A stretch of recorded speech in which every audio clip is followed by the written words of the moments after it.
first night. I'm the best nigga, wouldn't mess with you, couldn't cap to him. Homie spotted me like 700, brought 1100 right back to him. If I can't do it, then it ain't real. I just make dollars, I don't make deals. I've been going hard in the paint, still blowing cushion clouds till I can't feel like. Ride with me if you ride with me, you can slide with me if you feel like. 550 on the 5 sticky, come get high with me, that's a deal, right? Ride with me if you ride with me, you can slide with me if you feel like. 550 on the 5 sticky, come get high with me, that's a deal, right? That's a deal, right? That's a bet, right? That's a bet, right? That's a deal, right? That's a deal, right? That's a bet, right? That's a deal, right? That's a deal, right? That's a bet, right? That's a deal, right? That's a deal, right?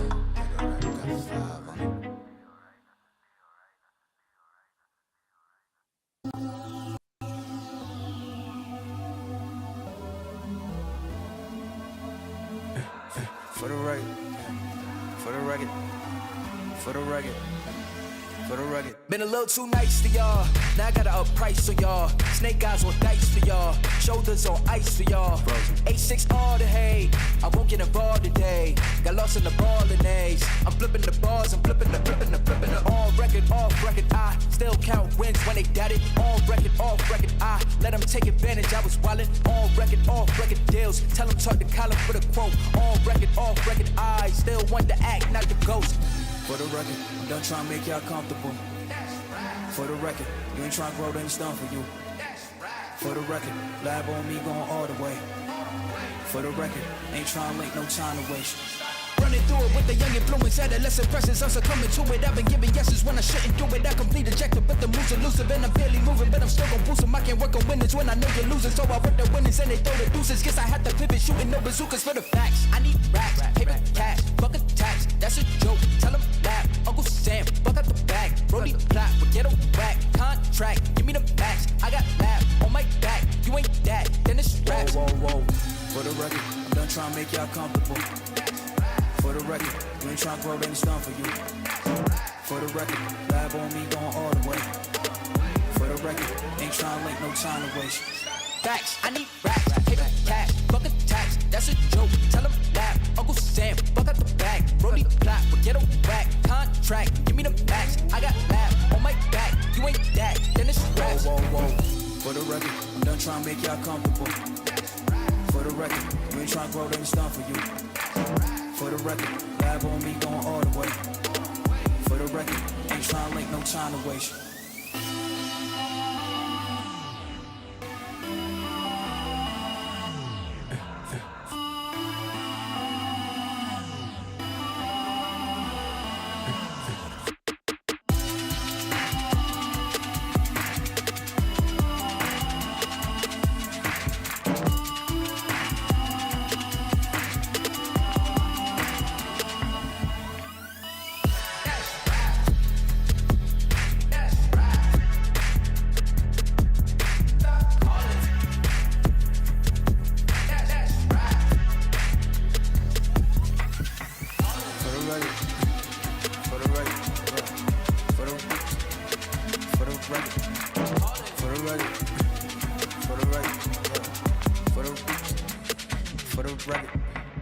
For the record.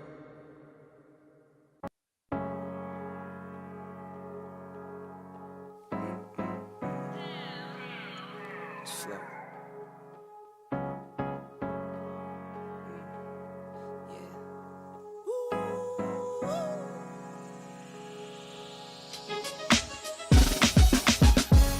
Yeah, I'm watching the rise, and I wouldn't say I'm shocked, cause I'm hardly surprised.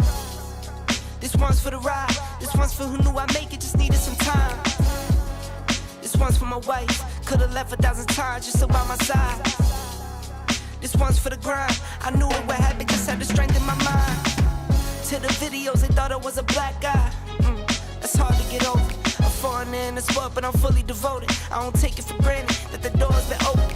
I knew I was different, I knew I was chosen. A breadwinner, but I'm soft-spoken. Authentic like a 5950 and there's no cap. Let's have a toast to that. Let's have a toast for the real ones. Let's have a toast for the real. Let's have a toast for the real ones. Let's have a toast for the real.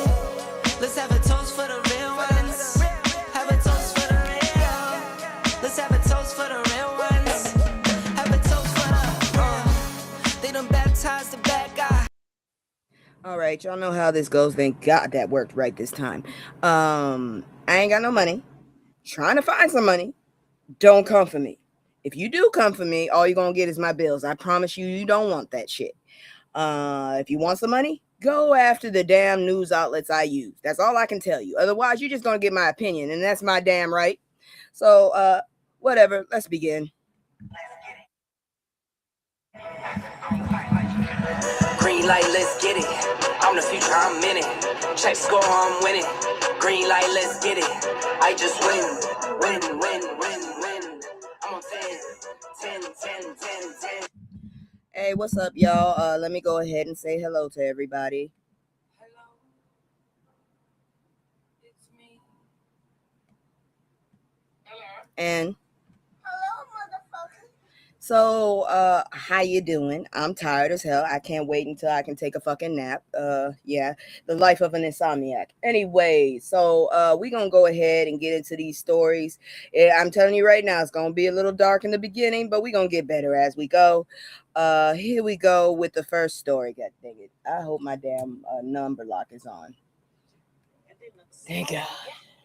All right, so Boosie Badazz. I never said his name right as long as I keep saying Boosie. Boosie Badazz thought 600K could buy him a pardon. Now he's lost the money and still dealing with the drama. Sir, you are obviously not listening to the black community when we said this motherfucker is a thief. Okay, though. So Boosie Badazz, born Torrance Hatch Jr., wow, out of Baton Rouge, Louisiana, allegedly dropped $600,000 in what he believed was a pipeline to a presidential pardon. The man is greedy, but damn it, you didn't expect to get robbed. The man who survived cancer, multiple pew wounds, and a murder trial. I did not know he was on that shit. Damn, you a badass. Okay, yeah, I get the name now. That was corny as hell. Thought he found the ultimate cheat code. He did not find the cheat code. That's all you need to know. Federal prosecutors say Boosie got caught up in a pardon brokering scheme. How you get got, damn it? I thought you were supposed to be a damn hustler. God dang, that's a shame. Pardon brokering scheme allegedly run by a man named Carlos Carey. Carey reportedly told clients he had direct access to the White House pardon process. Spoiler, he did not have direct access to anything except other people's money. Man, you didn't even get a lobbyist. That's a hot ass mess right there, dude. Boosie is facing federal charges for allegedly participating in this scheme, specifically wire fraud conspiracy. I real talk, I would believe he actually does know the dude because, I mean, the orangutan is crooked too. So the same man who rapped about being untouchable is now learning that $600,000 buys you a federal indictment faster than it buys you freedom. So you really gonna get touched. The wildest part, Boosie's legal team is out here saying that he was a victim in all this, that he got swindled too. So we've got a rapper who may have been scammed while trying to buy a pardon. That is layers, people. That is an onion of bad decisions. So yeah, stay out of pardon broker DMs, y'all. The advice is completely free. God dang, you a dumbass. You supposed to have money. Hustlers are supposed to be smart. I don't understand this shit at all. I am confused and shooketh. If you notice at the bottom of my screen, I have these words going by. Yeah, I felt like some of these damn comments done got me twisted. Yes, I am a techie. Yes, I'm a blurred or a black nerd, whatever the hell you want to call me, okay? Just because I know how to do shit like this does not mean I'm like Candace Owens. Please don't expect me to sit up here and coddle your ass if you are just a guest in my house, okay? That being said, this will stay up until y'all motherfuckers get that shit straight, because I ain't Candace Owens, okay?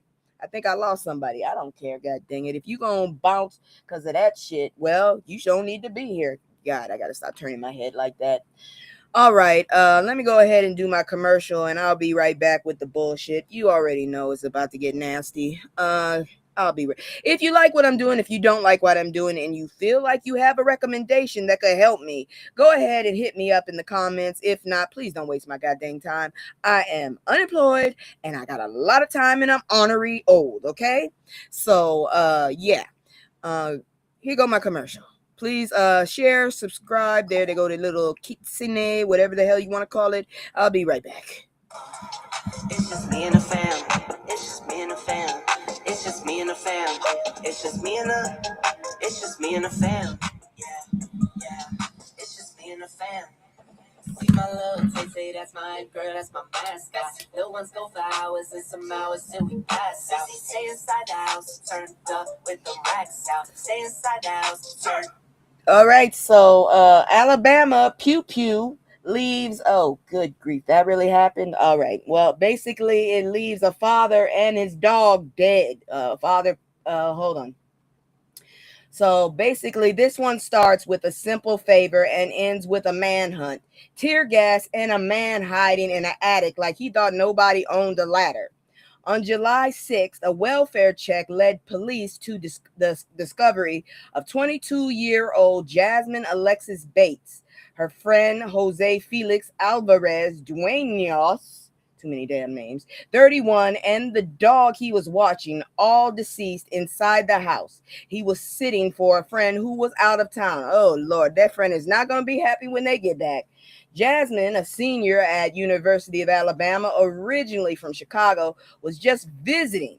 She stopped by to see a coworker. That was it. She was preparing to graduate in December. That is sad as hell. Described by people who loved her as someone you would always count on. Both Bates and Alvarez, Dueñas, man, Felix, god dang, I ain't saying all that, worked together at Buffalo Phil's Wings in Tuscaloosa, where Felix was remembered as a devoted single father whose greatest pride was raising his 3 children. A man just watching a dog, trying to be a good friend, gone. Now, here's where this gets really fucked up. Everyone involved, the homeowner, the victims, and the suspect all knew each other as co-workers at one point. The fuck? Please don't, man, I don't know about this company, but maybe y'all need to stay the fuck away from it. That's terrifying. This was not a random act. Crawford's arrest also uncovered outstanding felony warrants from a May 2026 incident. This dude does not take a break. Where he fired pew-pews at an occupied building near Coleman Coliseum after getting fired from a contractor job. You're not very good at keeping a job, are you? At the University of Alabama. This man was already on the run and still caught up with people he knew. You have absolutely too much shit on your list, sir. You're supposed to be hiding, not looking for your next victim. After a 4-hour tactical operation, Crawford was found hiding in an attic crawl space above adjoining apartments. Drones, tear gas, canine units, walls breached, all for a man wedged in an attic. Man, I know some people pissed off. They're going to have to get their damn whole living room redone. Authorities found no motive, confirming only that neither victim was responsible for what happened to them. Separate GoFundMe campaigns have been launched to cover Bates's funeral expenses and support Felix's 3 children. Rest well, Jasmine and Felix. The community sees you. Oh my goodness. I hope them kids are okay. That is not a good. Oh Lord, man, that's too much messed up. I'm just saying, it's messed up as hell. But we're gonna keep going because the shit gets darker. And I'd like to get through it as fast as possible. Okay, if you haven't seen this dude, let me catch you up. 2 charged after Daniel Irving's drowning. Family demands homicide charges because apparently this dude here is a very good swimmer. So Daniel Irving, a 20-year-old black man from New Jersey, drowned in the, oh my goodness, Manasquan Reservoir on June 28th after a confrontation with 2 men who allegedly forced him into the water. Let that land. Forced into the water. Jordan Laredo and Tyler Coxum, man, I don't care if I said them right, now face charges of aggravated assault and reckless manslaughter. Of course, it wouldn't be the murder, even though one other guy, he got freaking murder in 35 years. Anyways, the family calls those charges what they are: insufficient. Daniel's loved ones are pushing hard for homicide charges, arguing that forcing a person into deep water carries the full weight of intent. Here is what makes this story cut even deeper. Witnesses at the scene watched Daniel struggle. He drowned in front of people. His family learned about his death through social media before authorities even contacted them. Man, that's sick as hell. Daniel's mother, Tammy Irving, has become the face of this fight, standing firm, standing loud, and demanding the legal system see her son's death for what the family believes it truly was. I think so too. She described Daniel as a kind, generous young man. He looks like it, with his whole life mapped out ahead of him. He also looks like the kind of person that would maybe be a token. I hate to say it, but at one point they said them two was like his friends. Please, y'all, please start traveling in groups. If you brown or black, please travel in groups. At least one more person. You ain't got to have a whole mob of us. God dang it. But man, travel in pairs. This is getting ridiculous. The Middlesex County Prosecutor's Office continues its investigation while the family continues to apply pressure. Civil rights attorneys are now involved. Community members across New Jersey have rallied behind the Irving family, demanding upgraded charges and full accountability. Damn well. 20 years old, a reservoir, 2 men, and a family left fighting for a charge that matches the crime. Apparently, we got a whole lot of that shit going on because the other freaking charge wasn't. Anyways, moving on because I can't. So, yeah, if y'all haven't heard this shit, I don't know where y'all been. These damn thugs are out on the street again. These fucking thugs, these uneducated motherfuckers. I can't believe there's some black folks on this shit.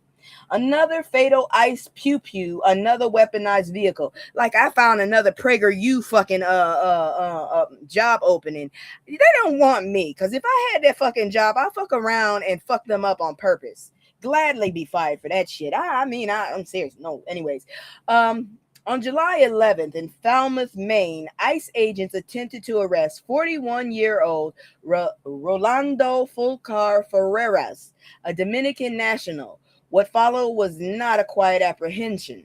Rolando allegedly used his vehicle as a weapon. I believe that's a lie. Ramming it into the federal agents during the arrest attempt. I seriously believe that's a lie. ICE agents opened fire. I believe that. Rolando was pew-pewed and transported to a local hospital. His condition as of reporting remained unclear. Maine's Governor Janet Mills came out swinging and not in ICE's direction. What the fuck? She demanded a full federal investigation while serious concerns about how the operation went down on Maine soil without proper coordination with state or local law enforcement. The governor's office confirmed that Maine State Police received zero advance notice, zero. Federal immigration operation just materialized in a Maine neighborhood, and state officials found out the same way everyone else did. Civil liberties organizations immediately raised alarms, but the escalating use of force in immigration enforcement about the escalating enforcement operations nationwide. Maine, one of the whitest, most rural states in the country, and possibly some of the best trees, and you know what I mean, has become an unexpected flashpoint in the national immigration enforcement debate, largely because of its growing Somali and African immigrant communities in cities like Portland and Lewiston. I don't know how many.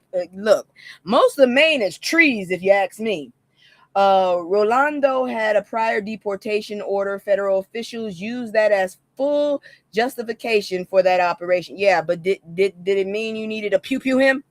The governor used the lack of coordination as full justification for her outrage, and the rest of us watched a man get pew-pewed during an immigration arrest in a quiet New England suburb and wondered exactly where this road leads. The tension between federal immigrant enforcements and state sovereignty just got a whole lot louder. Look, I live right next to a sanctuary city. I'm fine. I just want these motherfuckers to not get me mixed up with other people, okay? I can't speak Spanish. Damn it, I am half Cape Verdean. There is a whole difference right there. Anyways, moving on because the bullshit doesn't stop. So DA defends, wait a minute, let me bring this down real quick. This is actually an update. Let me go ahead and move this around so I can do this properly.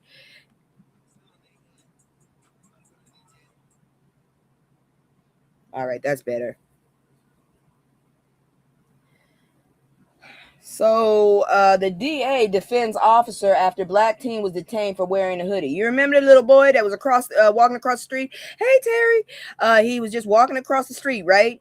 Yeah, and then that jackass comes and follows him and almost gets him hit by a car because he's trying to get him to stop in the middle of the fucking street. That was dumb. Anyways, apparently the DA is defending his bullshit. So, a black teenager in Gainesville, Georgia, got stopped, questioned, and detained by a police officer for wearing a hoodie in July in Georgia in the heat because apparently dressing for air conditioning now qualifies as suspicious behavior. Officer Christian Tikas, oh, you would have a last name like that, you dirty bastard, detained 17-year-old Elias Solis outside a Walmart after deciding the teen looked suspicious. You had no proof. You just wanted to follow him. So this is what we're doing now. This stop was recorded. The footage showed Tikas telling Elias that the hoodie made him look like he was up to something. No crime reported. No description matching the suspect. A teenager, a hoodie, a Walmart parking lot. I didn't even know it was a Walmart parking lot. I thought that's even stupider. Why are you chasing him? Hall County District Attorney Lee Darragh I don't care if I said his name right. Received the footage and landed firmly on the officer's side, concluding that Tikas acts within the boundaries of the law and follow proper procedures. What? He had no reason. Oh, this is some yes, exactly. You see what the hell I got at the bottom, because apparently folks are coming in here thinking that they run this house and they can comment on bullshit like I'm going to take this side. You must have lost your fucking mind. Anyways, let's see, where was I? They argued, so the family and their, the family and their attorney see it differently, completely differently. They argue that the stop carried zero legitimate basis, and that the hoodie comment revealed exactly what drove the officer's decision. Yeah, he was profiling.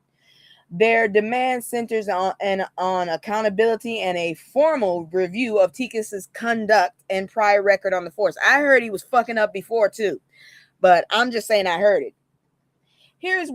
Oh my gosh.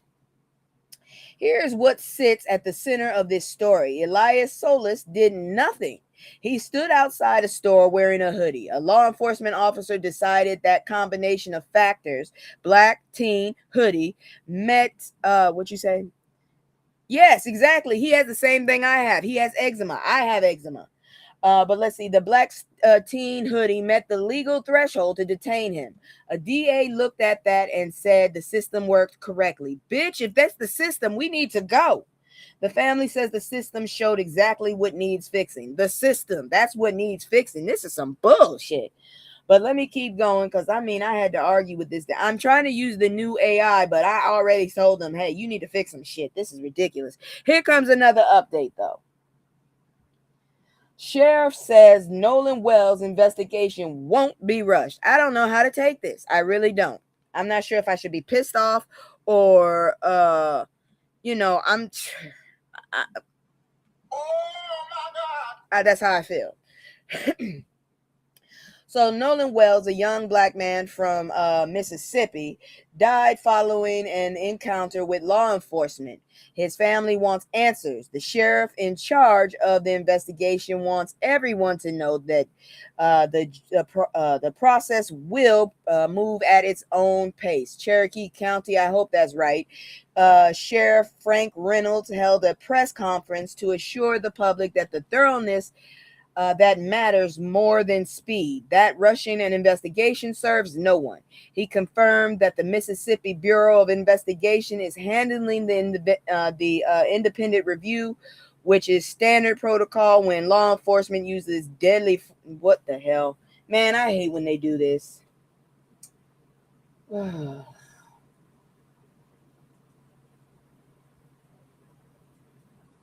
on. I'm just going to go to a new chat. They get on my nerves. fucking shit. I'm going back to fucking Nova. This is ridiculous. Because they give me the wrong fucking news. Please give me the actual story on the Mississippi sheriff, the Nolan Wells case.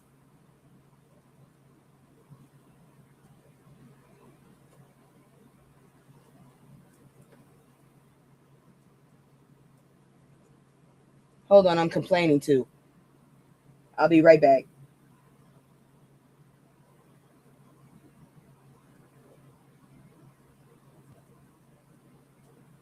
Now I'm cussing it out. FBI has joined the investigation. I don't trust that. You already see who the hell's in charge of that shit. I really don't trust that shit. No, Lord. Not with crazy eyes in charge of the fucking FBI. Shit.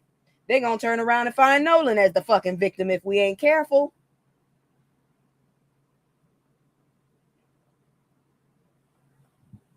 I mean, I heard about it, but that I don't know if that's a good damn thing. That's all I gotta say.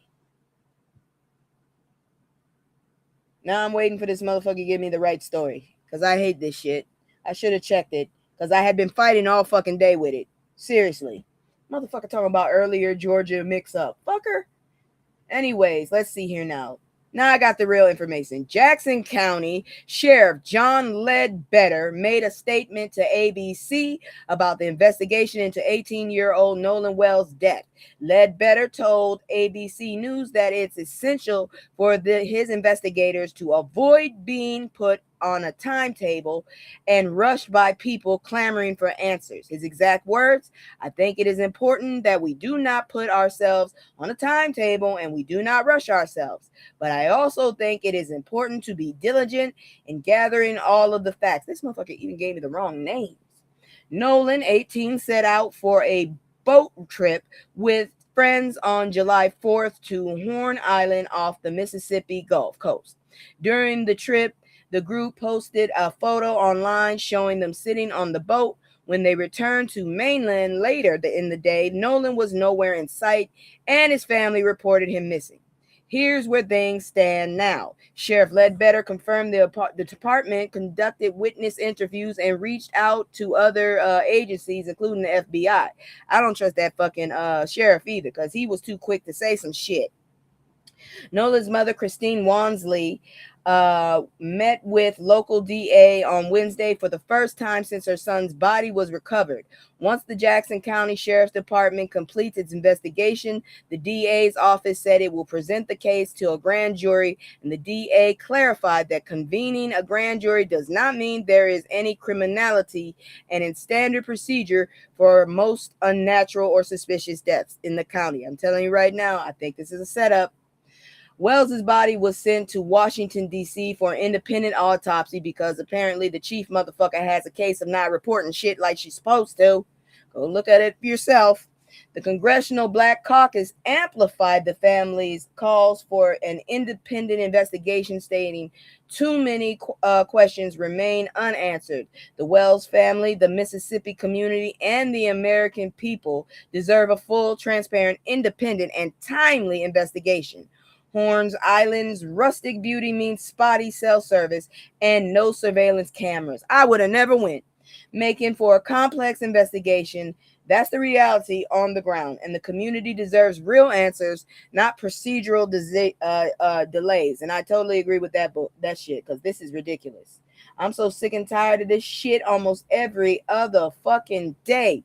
All you hear about is what we done lost because these motherfuckers just offing us left and right. It pisses me off to know, man, I'm going to say it again. Please do not travel alone, y'all. Black youth, don't travel alone. Black women, don't travel alone. Black men, don't travel alone. Black senior citizens, please do not travel alone because this is getting ridiculous. Damn it. How are they catching us up? Man, that's the thing. I just don't get it. Anyways, let me keep moving. Because I'm just sitting up here like that was the wrong story. Why did you give me that? Okay, hopefully this is the right... Fuck this bitch right here. Did it again. But now I know. Yeah. And here's delays. Yeah, I cussed it out for that. All right. Hopefully this next story, I don't know. What's this? Yeah, this one too. Now I got to go to the other one because this bastard didn't give me the right thing again. I'm not doing this again. I'm going back to my old ways.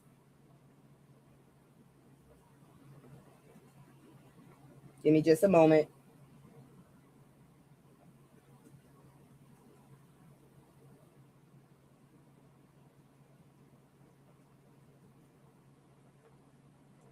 Jackass thing. Man, I should have just left it alone the first time. I was going to go ahead and try one more time, but damn it. Brian Irving, another black boy, passed away from drowning in Texas. Oh, yeah, I already reported on that. You missed it. I already reported that. All right, here we go. Because this shit be getting on my nerves. Where is it? Well, what's going on over there? So, viral Nolan Wells photo debunked as misinformation spreads. So, a week after Nolan Wells was found dead, unfortunately, a photo of him went viral. Social media users circulated a photo of Wells in the middle of a group of people at a pool party. Couldn't have been me. That's too many folks out there. That had been posted to Instagram by another young man on July 5th. In April, Crump is handling the case. Yeah, Crump is busy. People who found the photo online assumed it had been taken the night before when Wells went missing. That assumption sent the internet into overdrive, with many claiming it proved Nolan made it off the Horn Island alive. The reality, Trayston Shepard, a friend of the 18-year-old football player, confirmed in an interview with Rolling Stone that the photo of Wells surrounded by others at the pool party was captured on Sunday, June 27th, not July 4th. The photo actually came from a location in Pass Christian, taken weeks before Wells went missing. Crump has entered the chat.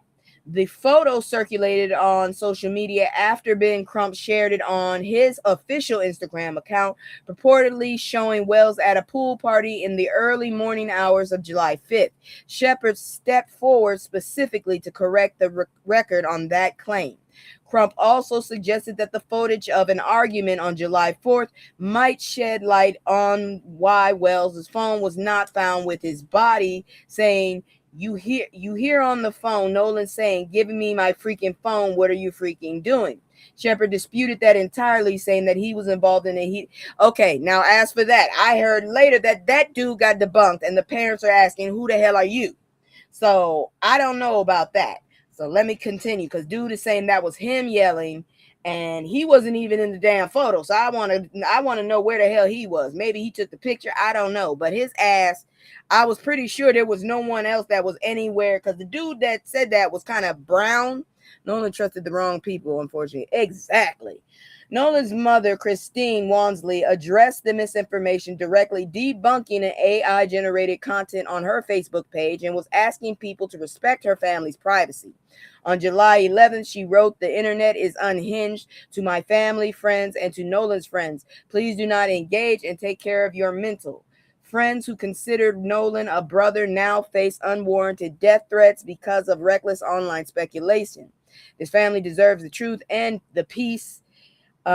Investigation still needs to run its course, though." But I tell you one damn thing, I saw on the internet. I can't corroborate it or anything, but there was a story I saw on YouTube saying that the mother was like, "Who the hell is this kid who's saying he was there and he's a friend?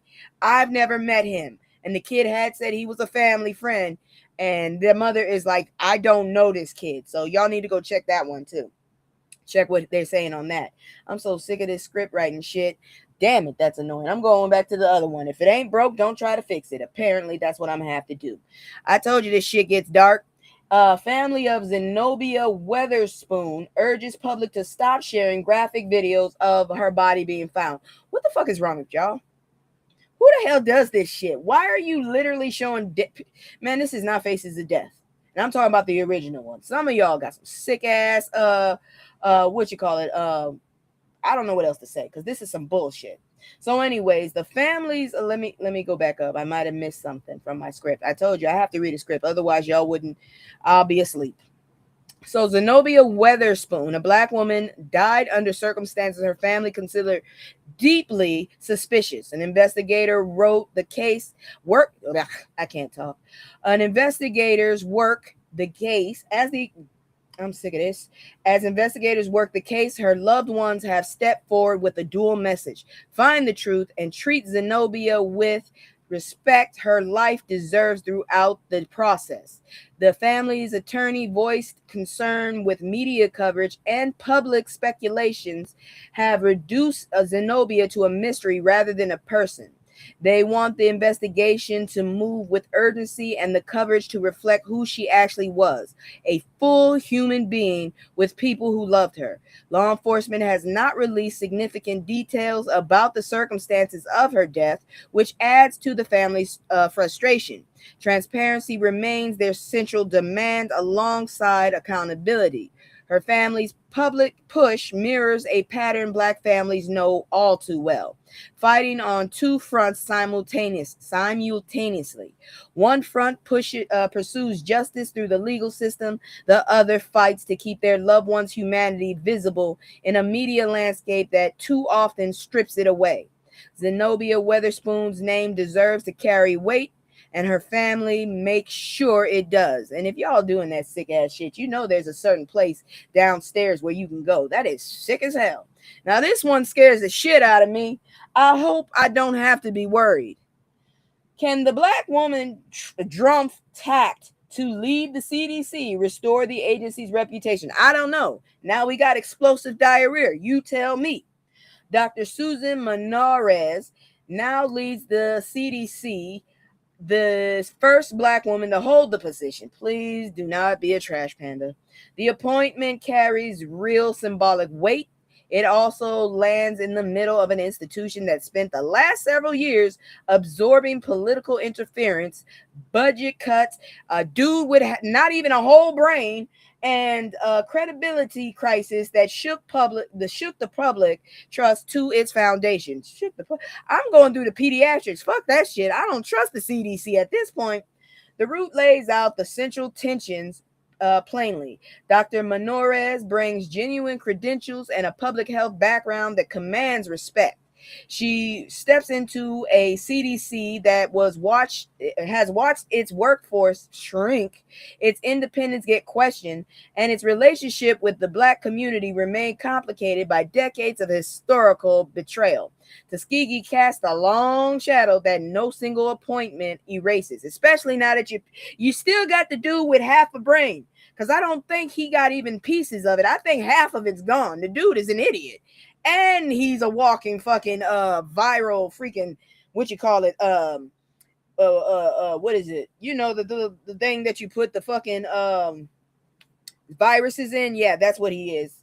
He scares the shit out of me. For Black Americans, the stakes read clearly. Black communities carry disproportionate burdens across nearly every health metric the CDC tracks: maternal mortality, chronic disease, COVID death rates. A leader who understands those disparities from the inside carries potential that a standard appointment simply does not, unless she's a trash panda. Then we're all fucked.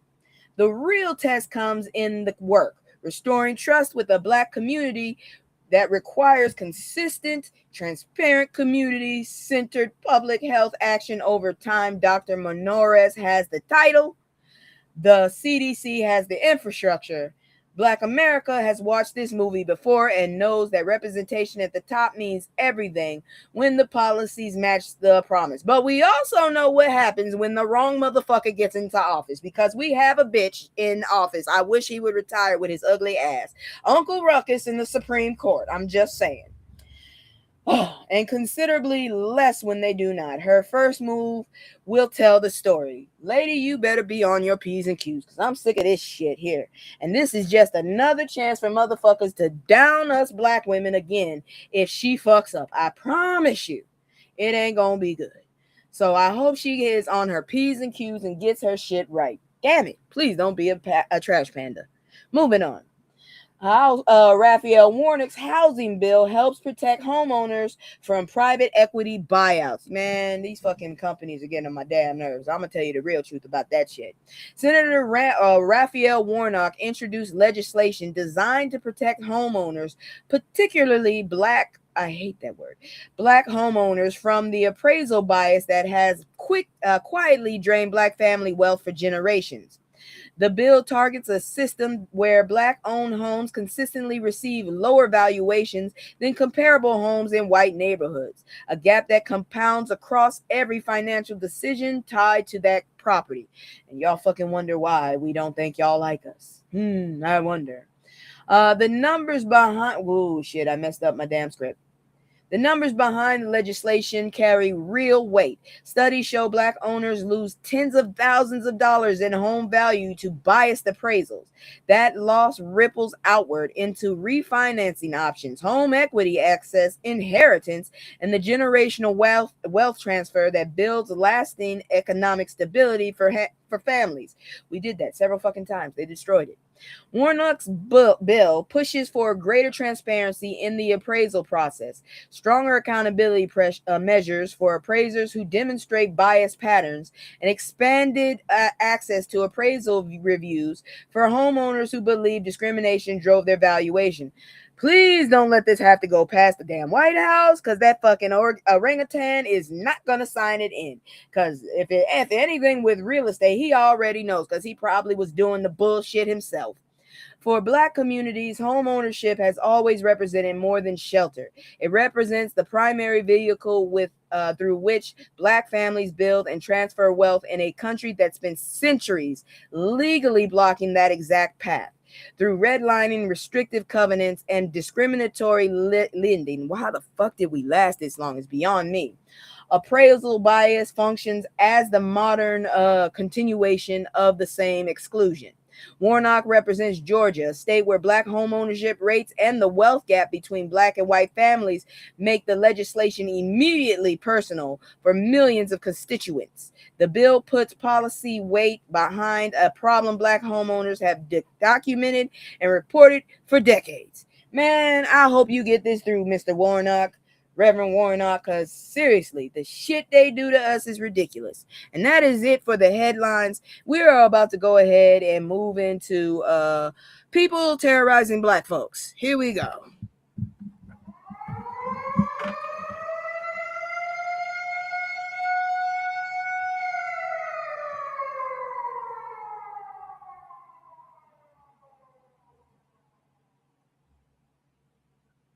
I'm telling you right now, if we get one more damn project, so help me, I'm going to burn down the whole building. I'm not saying which one. I'm just saying these projects are getting on my fucking nerves. Everything else you need to know about Project 2026. Project 2026 goes further than its predecessor, where Project 2025 laid ideological groundwork that sucks. Project 2026 moves into direct implementation, targeting the federal agencies, civil rights enforcement mechanisms, and diversity programs that black communities depend on for protection and economic access. In other words, these bitches are trying to get us to go back into slavery. Fuck you. We'll never do it. We'll leave this fucking country before we do that bullshit. The root breaks down the core pillars. The plan calls for dismantling what remains of DEI infrastructure across federal agencies, gutting the equal employment, the EEOC enforcement capacity, and redirecting civil rights division resources away from systemic racism, systemic discrimination cases. Each of those moves lands hardest on black workers, black federal employees, and black communities navigating discriminatory systems with no institutional backstop. Please, can't they just go? Can't they just sundown and go? The education component draws particular alarm. I told you I am willing to homeschool. If I got to do videos, I'll do that shit. They're definitely trying to, yes, they are. They are trying to be so disparaging. And in broad daylight, the caucasity. The education component draws particular alarm. Project 2026 pushes to eliminate federal oversight that protects Black students from discriminatory discipline practices, the same practices that funnel Black children into the school to prison pipeline at documented disproportionate rates. Our babies are not gonna go and be your slaves, even in fucking jail settings. We will put our foot down before that shit continues. This shit pisses me off so bad. It targets curriculum standards that include Black history and calls for defunding schools that maintain diversity-centered programming. What kind of bullshit is this? What is y'all issue with us? Y'all can go kick rocks, bitches. We're better, okay? Fuck. The voting rights section reads as the most direct threat. The plan supports aggressive voter roll purges. I just called, made sure that I'm active. I am. Strict ID requirements. I know where my birth certificate is. Don't fuck with me. And reduced early voting infrastructure. Every mechanism that research consistently shows suppresses Black voter participation at higher rates than any other demographic group. Once again, if you don't fucking vote, you better not tell me. Project 2026 operates with a blueprint, a timeline, and institutional support. Black communities face this with eyes open, understanding that organized political power, legal defense infrastructure, and community-level mobilization form the strongest response to organized policy attack. The plan names its targets. Black Americans, names its defenders. So, yeah. We still ain't coming out to fucking get our asses whooped, but we definitely are on our toes and our heads are on our swivel, and we are actually woke with this shit. Not what y'all call woke, though. Black woke, since you want to fuck up shit. Anyways, moving on. Another fucking terrorist. Black leaders say this is why Todd Blanche is not qualified amid AG confirmation hearing. I just heard the bastard got fed up and walked out. Y'all MAGA motherfuckers are really some bitch-ass babies. That's all I can say. Todd Blanche sat before the Senate Judiciary Committee for his Attorney General confirmation hearing, and Black leaders across the country delivered a unified message. His record disqualifies him from leading the Department of Justice. Shit, his record qualifies him for disbarment, if you ask me. The central objection centers on Blanche's most visible recent role, serving as Donald Trump's personal defense attorney through multiple criminal proceedings. Black leaders argue that a person who built their most prominent career chapter defending a client from accountability cannot credibly lead the nation's top law enforcement agency toward accountability.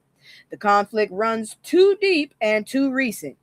Civil rights organizations testified and submitted statements pointing to the DOJ's Civil Rights Division as the specific casualty they fear most. The division handles voting rights enforcement, police misconduct investigations, fair housing complaints, and employment discrimination cases. The exact legal infrastructure Black communities rely on when state and local systems fail them. Blanche has offered no substantive commitment to maintaining that division's independence or enforcement capacity. You already know this bitch is just in his pocket. Why the fuck are we going through this? If he passes, I'm really going to seriously. I got Canada fucking calling me every day. I really am going to go fucking move. Hey, Joker. I am really going to fucking move to Canada. This is fucking ridiculous.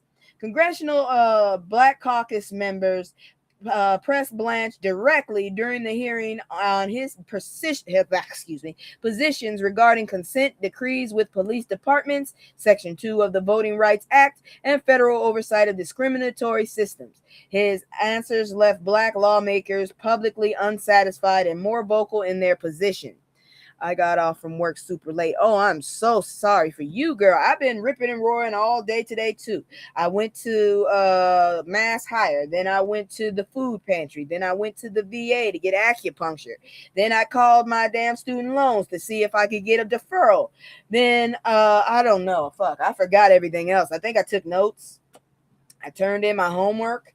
Anyways, the confirmation vote will reflect Senate mathematics more than merit arguments. Black leaders understand that reality and frame their opposition as both a fight for this nomination and a documented record for every future accountability battle the DOJ, if you want to call that, touches, because I don't think it is. What about the secret meeting they had with Epstein? Oh, they talked about it on the news. They talked about that shit, and they asked his ass, and he sidestepped that bitch again. I told you. I heard on the news that his ass got upset and then had a hissy fit and walked out.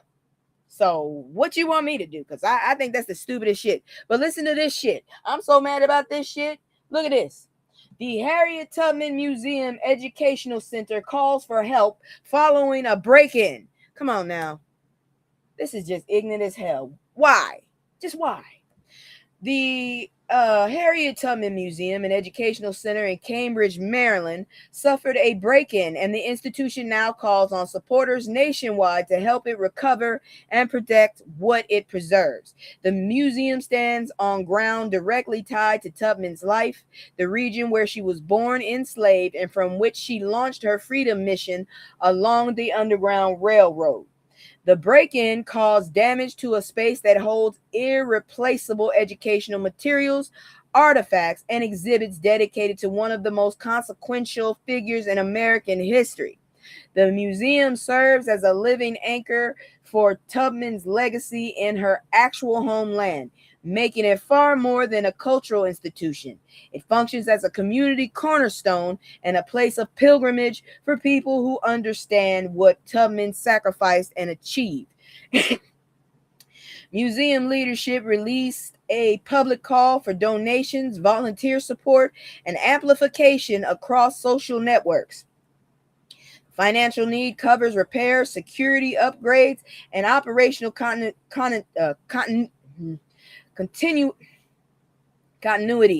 so the museum can maintain its programming, because they stole all the donations for students and visitors who travel specifically to connect with Tubman's story on the soil where it happened. Y'all some dirty ass bastards. Exactly. Right there. The attack on this space carries a specific weight given the current political climate where there's a special place in hell for y'all. Where Black history institutions, monuments, and educational programs face coordinated pressure and defunding campaigns. Now, if this had been a Jewish center, I wonder how that would have been reacted to, because I didn't hear none of this shit on the news. Someone targeted a museum dedicated to the woman who personally freed hundreds of enslaved people and later served as a Union Army spy and suffragist. That's a new word for me. I know suffrage, but I ain't never seen that. Support the Harriet Tubman Museum and Educational Center directly and share their call widely. If I had the money, I would. Tubman spent her life making sure Black people reach safety. Her museum deserves the same fierce protection. According to what I read, they also broke the back door. How the fuck? Who the hell built this place that the back door could get broken like that? That's some bullshit. Good grief. But anyways, that is it for people terrorizing Black folks. We're about to move into Terry's favorite, play stupid games and win stupid prizes. And I'm telling you, there's a lot of stupid games being played. Here we go. I don't want the second, I want this. I'm all in my head, swear I'm a wreck. I've been moving like a hot mess. Southern Black Democrats call out party neglect amidst redistricting battles. I hope they put their foot all the way up till they taste their shoes. Southern Black Democrats have reached a breaking point, and they said it plainly. Black Democratic leaders across the South delivered a direct message to the party leadership. The neglect of Southern Black voters, organizers, and communities produces predictable electoral losses. And I'm telling you, we need to get rid of that shit and just go with the popular vote. And we need to get rid of the fucking presidency and go ahead with parliament and let them duke that shit out. Fuck. And the party keeps acting surprised by these fucking results. The root lays out the core grievance clearly. Black voters in southern states form the backbone of Democratic electoral viability in the region. And now they mad at the Black folks in Texas. Fuck you. Georgia, North Carolina, and South Carolina all carry competitive potential built almost entirely on Black voter turnout and organizing infrastructure that Black leaders, Black churches, and Black community organizations constructed and maintained. Once again, if you didn't vote, don't talk to me about it because I'm going to block your ass. Anyways, Black churches and Black community organizations. Yeah, I said that. There we go. The party deposits ballot box expectations into those communities and withdraws investments, resources, and policy attention immediately after election cycles close. You dirty motherfuckers. We see y'all. The only reason we vote for y'all is because of what happens now. Look what the fuck happened. Southern Black Democrats name specific failures. Party resources flow disproportionately toward suburban white voters in swing districts, while Black majority communities receive minimal field investment, candidate recruitment support, or sustained infrastructure funding between election years. See, you rich motherfucking Black folks that made your coin off of us. Maybe you can help our politicians, huh? That pattern communicates a clear hierarchy of value, and Black Southern leaders read it accurately. The political math behind their frustrations carries undeniable logic. Stacey Abrams built a Georgia organizing model that flipped 2 Senate seats and nearly won the governorship twice. I'm sick of being nearly. We need to get this shit. The party celebrated those results and systematically underfunded the infrastructure that produced them. Black organizers across the South watched that happen and drew the obvious conclusion. The Democratic Party keeps running the same play. Take Black Southern voters for granted, lose winnable races, express confusion about the outcome. You know what I say, and I'm going to say it again. Einstein fucking said, the fact that you keep doing the same stupid shit and expecting the same a new fucking result is insanity, you dumb motherfuckers. Black Southern leaders now say publicly what they have known privately for years. The party earns exactly the results its investment decisions deserve. You dirty bitches. Moving on, because you get on my motherfucker. Ooh, shit. Back. Okay, back. Okay, yeah, here we go. Yeah, she back. What is she now? Robin Hood? This is getting y'all some horrible people in this world. Horrible. Let me keep going because this bitch called it is Black excellence, but it's what she did is playing stupid games, winning stupid prizes. Letitia James stops man from stealing Harlem homeowners' deeds.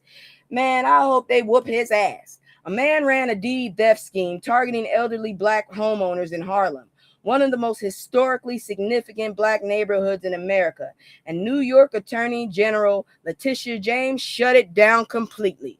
Oh, I hope your ass goes to jail and get your ass whooped. Leave us alone.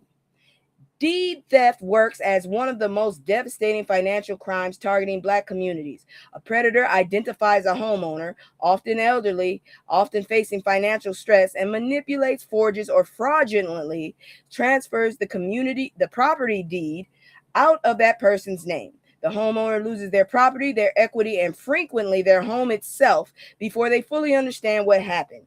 In Harlem, where Black families have held property across generations through decades of economic pressure and gentrification attempts, you dirty fucks, a stolen deed means stolen intergenerational wealth. Ooh, there's a special place for y'all in hell. I'll say it. This man calculated that elderly Black homeowners in Harlem made easy targets. Letitia calculated differently. I'm telling you, me and my homegirl be fucking with these motherfuckers when they call elderly people that we are related to. I caught one with my mama. She caught one with one of her church fellows. That's all I gotta say. Y'all gotta stop fucking with us. That's why I don't answer the phone half the damn time if I don't recognize it. Anyways, her office pursued the case aggressively, stopped the scheme, protected the targeted homeowners, and delivered legal consequences to a predator who bet on vulnerability and lost. Black home ownership in Harlem carries over 100 years of history and resistance behind it. Play stupid games and win stupid prizes. This one cost him everything he thought he would gain, and I'm happy for it. Bastard. Moving on, because Y'all get on my nerves with that bullshit. You think federal judge restores $127 million in grants supporting black farmers? Because you dirty ass motherfuckers. Say it again, god dang it. Good job, Letitia, and good job to that federal judge for restoring that shit. Them those black farmers be doing that shit on their own, because y'all motherfuckers get mad because they get some help and y'all get some help. You can't stand them getting help unless y'all get double the help. You fucking, oh, I hate these baby ass bitches. I really do. I really fucking do. But anyways, the Trump administration moved to cut $127 million in grants supporting black farmers, and a federal judge restored every motherfucking dollar. A ruling that lands as a direct rebuke to an administration full of animals or lizard people, systemically dismantling race-conscious remediation programs across federal agencies. Y'all motherfuckers owe us, okay? Black farmers carry one of the longest and most documented histories of systemic dispossession in America. The USDA spent decades denying black farmers loans, disaster assistance. Hell yeah.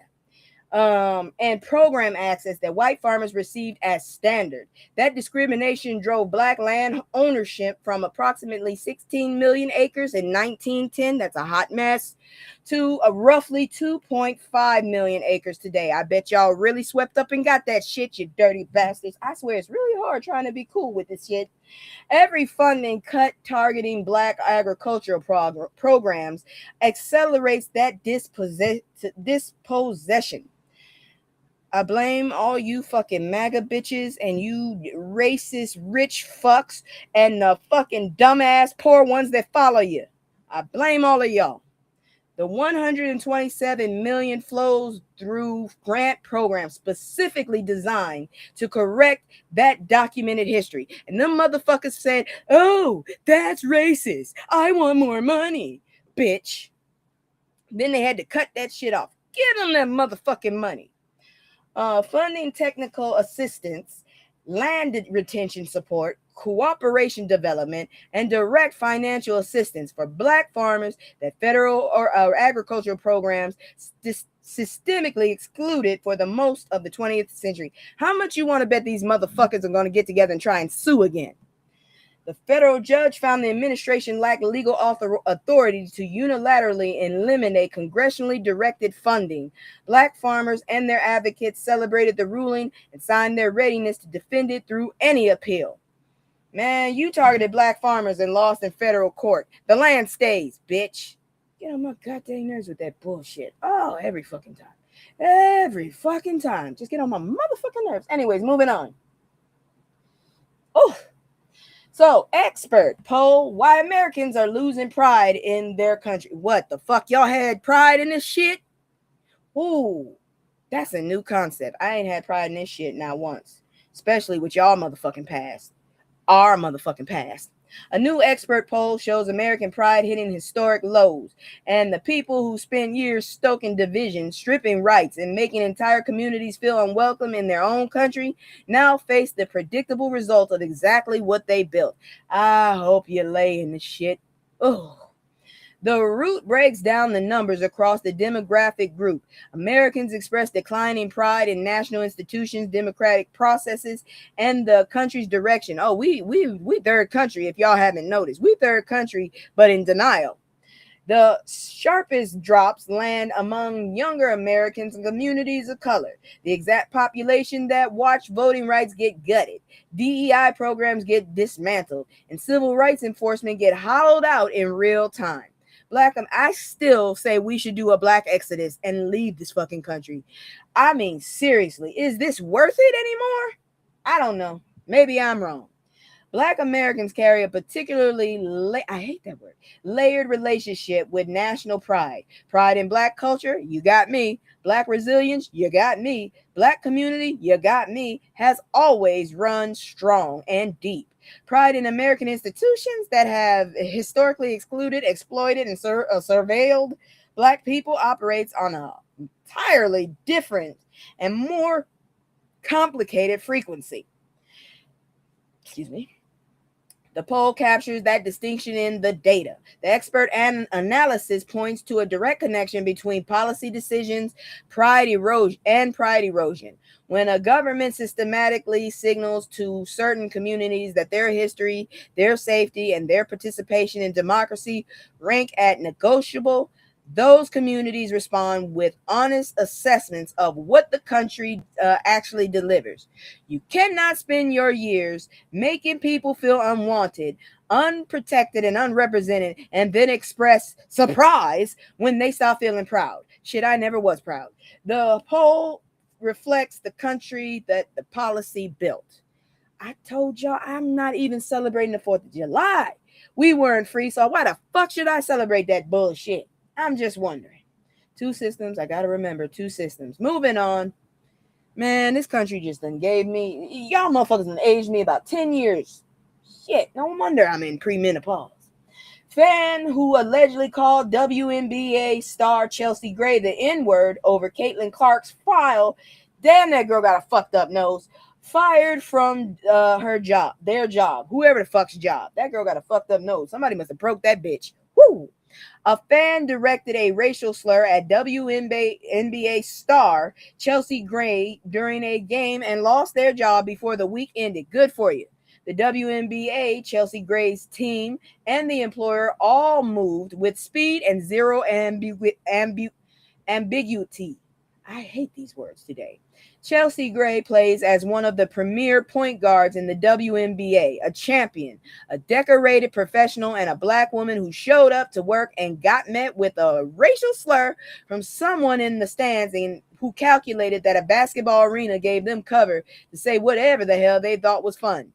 Bitch. The employer calculated differently. The moment the incident surfaced publicly, the accountability chain moved fast. The fan's workplace connected the behavior to the person, decided that someone who hurls racial slurs at black women in public spaces represents a liability and a values violation, and terminated the employment. Good for you, stupid ass. The WNBA has built one of the most vocal and socially conscious leagues in professional sports. Black women drive that league in the locker room, on the court, and in culture. The fan who chose that moment to unleash a slur at Chelsea Gray picked the wrong arena, the wrong player, and the wrong era. You thought the stands gave you permission. Your former employer disagreed, bitch. I'm just saying. Moving on. Okay, wait. Okay, yeah. It is now time. That's it for play stupid games, win stupid prizes. I'm now gonna go ahead. Let me bring this down and do the what you call it. I'm gonna do my commercial, and when we get back, we gonna talk about the white liberal with the honorable Malcolm X. Okay, I'll be right back. Let me go ahead and do this commercial. Here we go. If you like what I'm doing, or you have some suggestions, hit me up in comments. Otherwise, if you're going to troll me, I will hide your shit or delete it. Child, I don't know why the whole chat disappeared for me. I'll go out and back in. It did? Maybe I need to put that shit on the stream because I can do it. Anyways, let me go ahead and switch up everything. I'm going to go ahead and put my little commercial on, and we'll be back with Malcolm X. Where the hell's my thing? There you go. It's just me and the fam. It's just me and the fam. It's just me and the fam. It's just me and the fam. Yeah. It's just me and the fam. See my little taste, say that's my girl, that's my mascot. No one's go for hours and some hours till we pass out. Stay inside the house, turned up with the racks out. Stay inside the house, turn. Oh shit, sorry. White liberals who have posed as our friends. White liberals who have been eager to point out what the white man in the South has been doing to us, while they themselves here in the North are doing the same thing.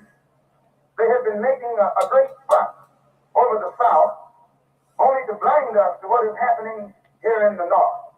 And now that the eyes of America's 20 million blacks can easily see that this white fox here in the North is even more cruel and vicious than the white wolf in the South. The southern wolves always let you know where you stand. But these northern foxes, pose as white liberals. They pose as your friends, pose as your benefactors, pose as your employers. They pose as your landlord. They pose as the neighborhood merchant.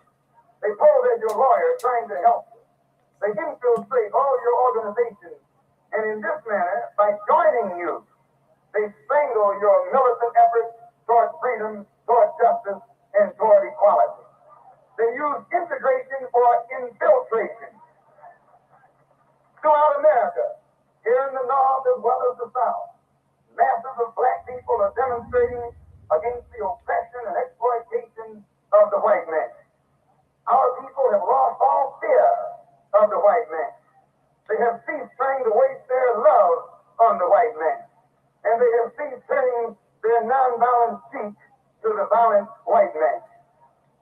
And because of this new, careless, more militant attitude on the part of our people, we see the increase of violence and bloodshed between the white oppressor and the oppressed, between the white exploiter and the exploited, between the white slave master and his 20 million ex-slaves. And where will all of this end? All right. It wasn't going to be that long. So there you go. That was the Honorable Malcolm X. Just letting y'all know, about 11 hours ago, there was a potential tropical development over there near the cancerous peen called Florida. So hopefully no good people get swept away. Assholes, I ain't got shit to say. All right, here goes something y'all might not notice, but I'm about to blow it up. Hopefully somebody will understand this shit. Where is it? Here we go. Yo, it's so many, hey, it's so many, yo, it's so many, yo, it's so many lies. Look at my eyes, they know I'm the truth, you know. Knocking them down every time I step in the booth. We ain't gotta lie, they know we the vibe, we live in this group. It's young conscious youth, my life a movie, I live in a school. Ain't no sticking around, I'm on the move, I'm checking the dudes. Yeah, it's only us two, so you know we copping that coupe. We on the roof, smoking dope, look at the view. Yeah, we used to chill on the stove, now we out here breaking the nose. That ain't shit you.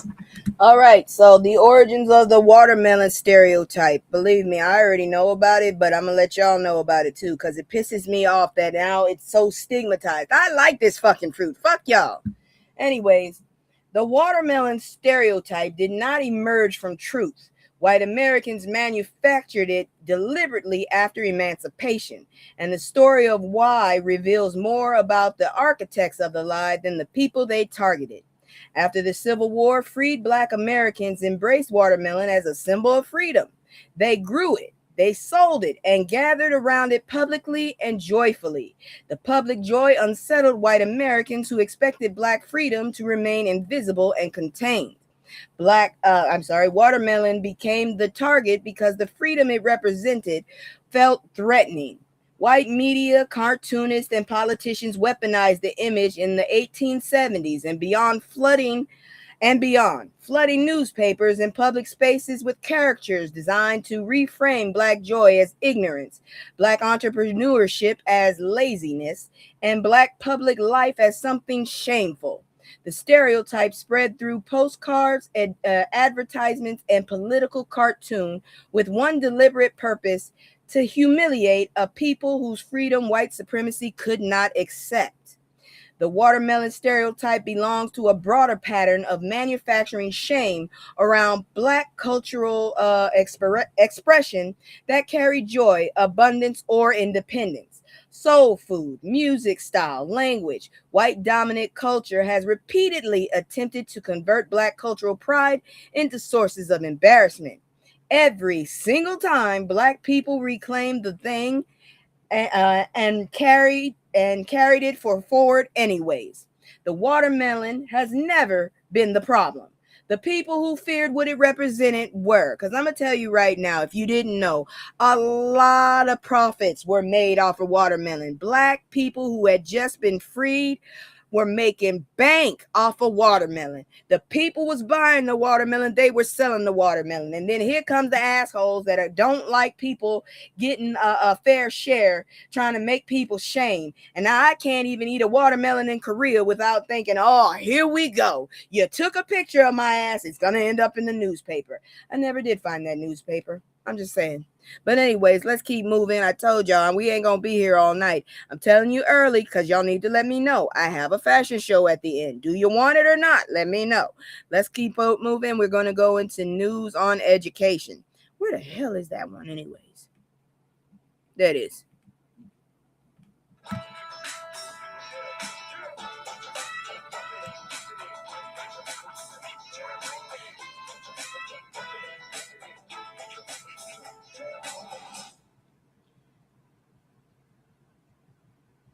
Dr. Glenda Baskin Glover's battle for Tennessee State University and HBCU justice. Dr. Glenda Baskin Glover, good grief, she has a lot of names, spent over a decade building Tennessee State University into one of America's premier HBCUs, and retirement did not slow her down one step. She released a new book, How Dare You? I feel that way every day. A first-hand account of the years-long battle to secure equitable funding for TSU and the state's efforts to avoid paying the university hundreds of millions of dollars owed under federal law. Yeah, they do. Yeah, they fucking do. Drawing in legislative records, state and federal documentation, and TSU's own research, Dr. Glover details how the state of Tennessee, by its own internal analysis, determined it had underfunded TSU by more than $544 million under the Morrill Act of 1890, and the lengths to which the state leaders went to avoid paying it. Y'all some dirty ass bastards. I can't stand y'all. The book traces the fight from a 2022 legislative hearing where a state senator publicly questioned why Black students attended TSU to the long history of TSU becoming the segregation era alternative to integration. That one sentence captures the entire architecture of the problem. A state that created TSU as a tool of segregation, then refused to fund it equitably for generations. Can we please have separate but equal fuckers? Dr. Glover holds the PhD, CPA, JD combination. I don't know what half those letters stand for. I know what the PhD does. Combination, making her one of only a few African-American women in the nation to carry that credential, and prior to leading TSU, she served as Dean of the College of Business at Jackson State University, where she helped establish the first business PhD program at a HBCU in the United States. Tennessee sent $500 million in debt to the wrong woman. I'm just saying. She gonna get that money, I think. I really do. But that's it for the education portion. I'm so sick of having these goddamn different ass systems. Hold on. There it is. All right, we're going to move on into a lot of business. So if you're interested in your finance, you might want to stick around for these stories. These stories hopefully will help you. Seriously. I done cussed out AI so much it's ridiculous. And I don't usually like to cuss out people. I really don't like cussing out the AI, but it pisses me off. Anyways, here we go.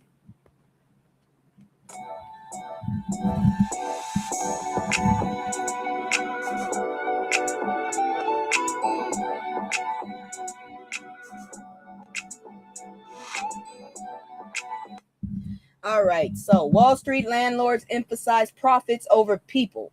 The American dream is becoming a dream deferred. Of course it is.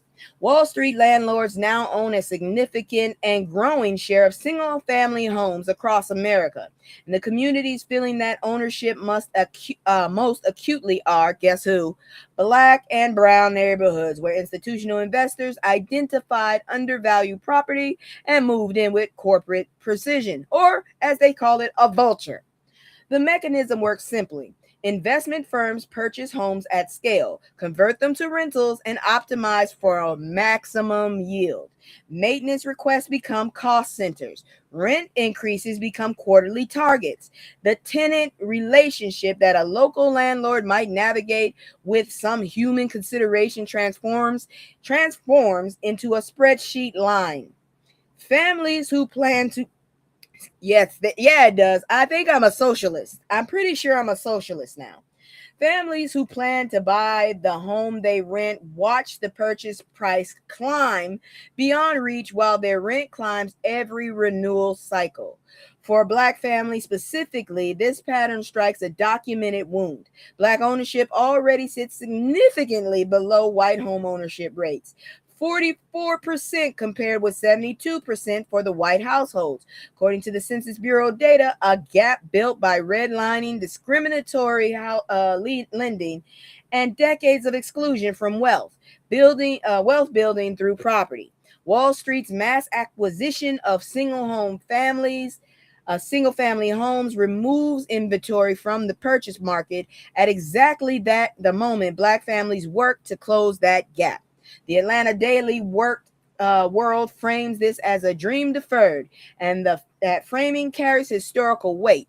Langston Hughes wrote that poem about a different era of systemic exclusion. The mechanism changed. The outcome remains identical. Corporate landlords answer to shareholders. Shareholders want returns. The family tries to build generational wealth through home ownership, but through home ownership does not appear on that balance sheet. Some bullshit. But we're going to keep moving because I got several stories that might be helpful for you. Stop treating our survival as a success story. What Black women actually want from the economy. Okay, I can see the chatting. Oh, good. Girl, you were gone that long? I'm glad to have you back. Next time I'll just put it up on the screen with me. So let's talk about this.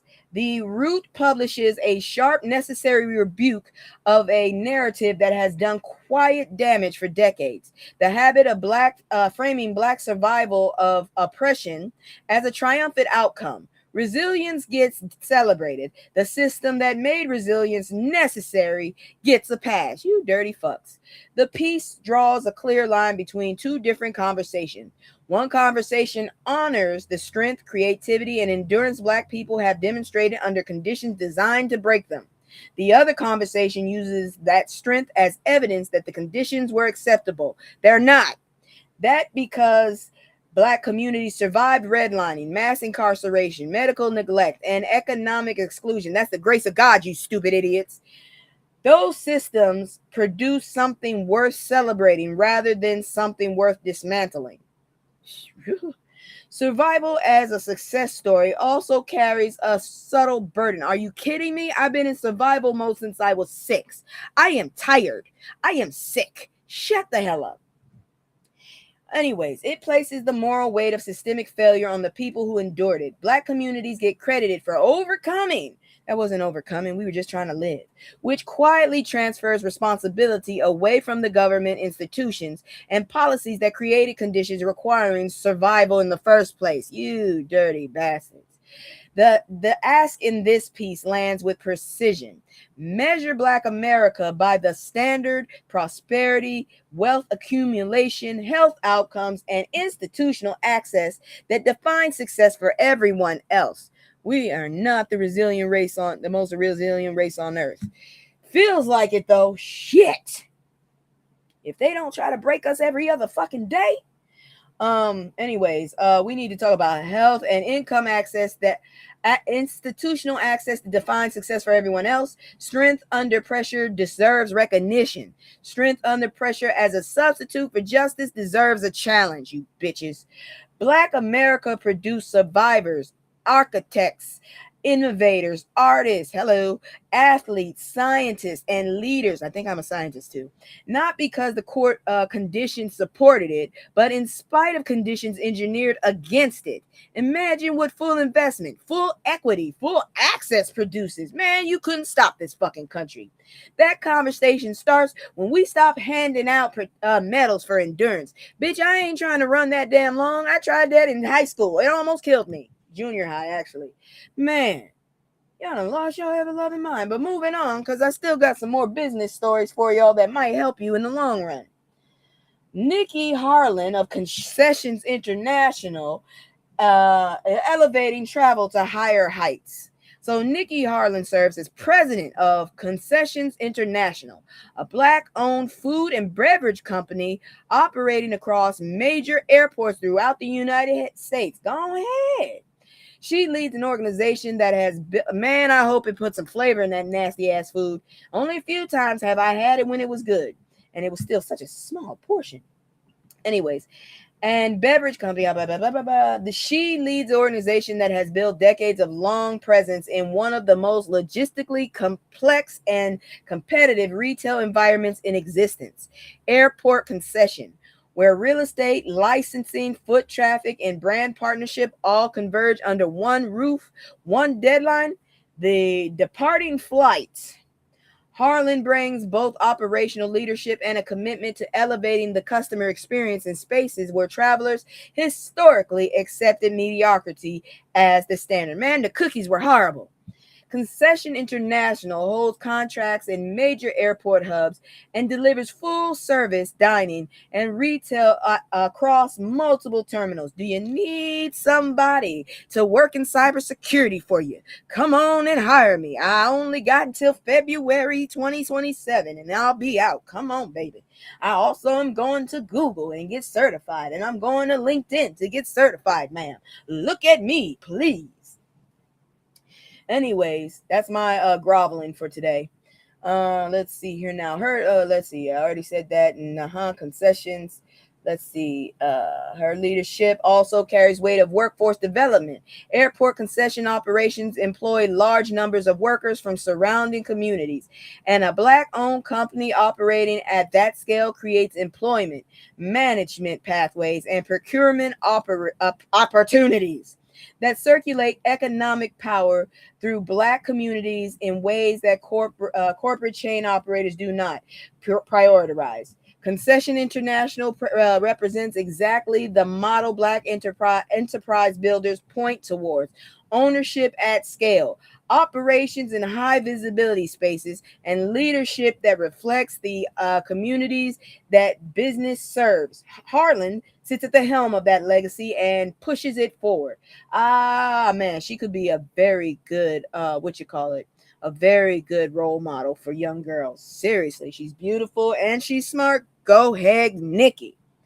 I also wanted to say we are almost up to 300. That means once I hit 300, you will see my face again.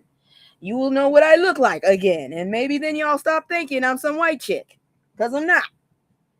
Anyways, moving on.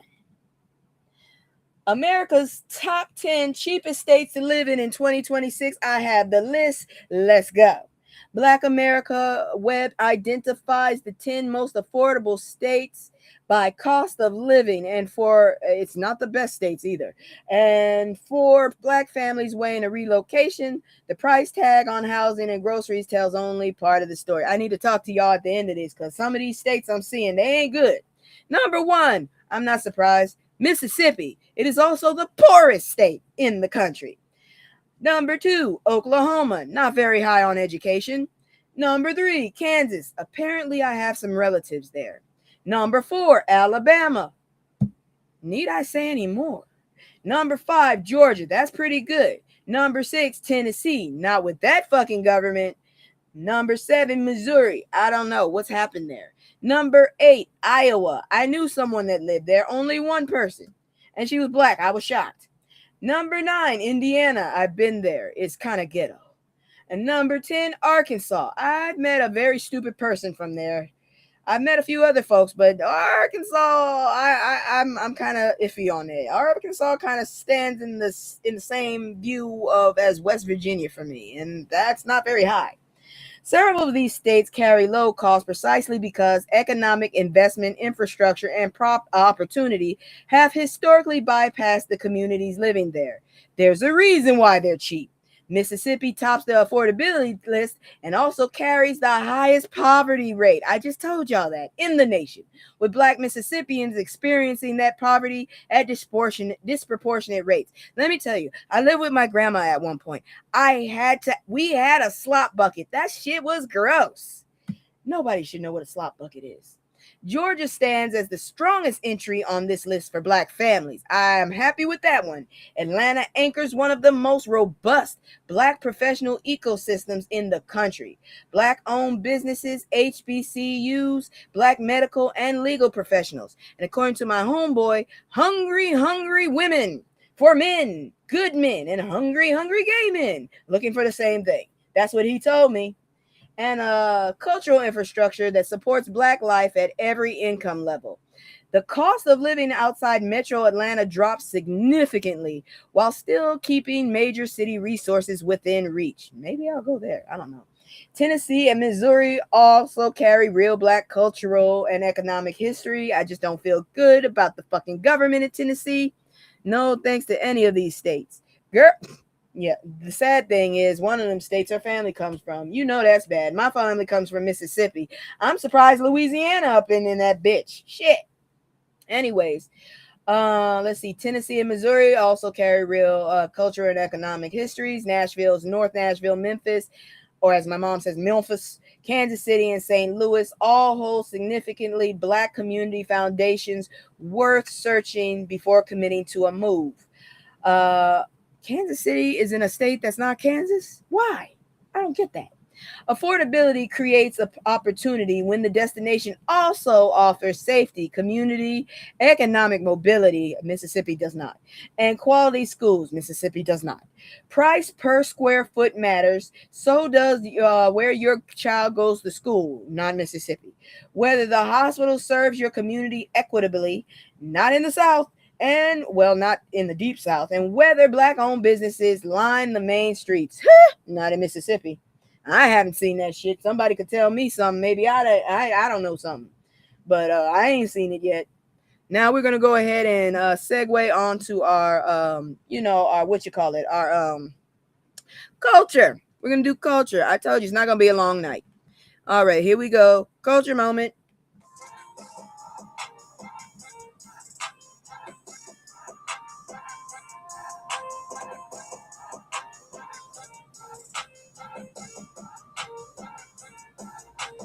Now, I don't know why they got them up there calling them barbers, because if you ask me, those are hairstylists. But anyways, why Black barbers are being trained as mental health advocates. The fuck? I hope they get paid extra then.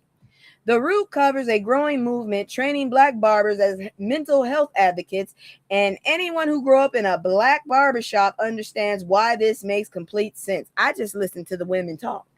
And if I could see the TV, I'd watch. The chair has always been a confessional, a classroom, a therapist couch, and a community center wrapped in one. Formalizing that role simply adds credentials to what Black barbers have practiced for generations. The initiative equips barbers with mental health, first aid training, conversation frameworks, and Man, they better be getting paid more. Shit.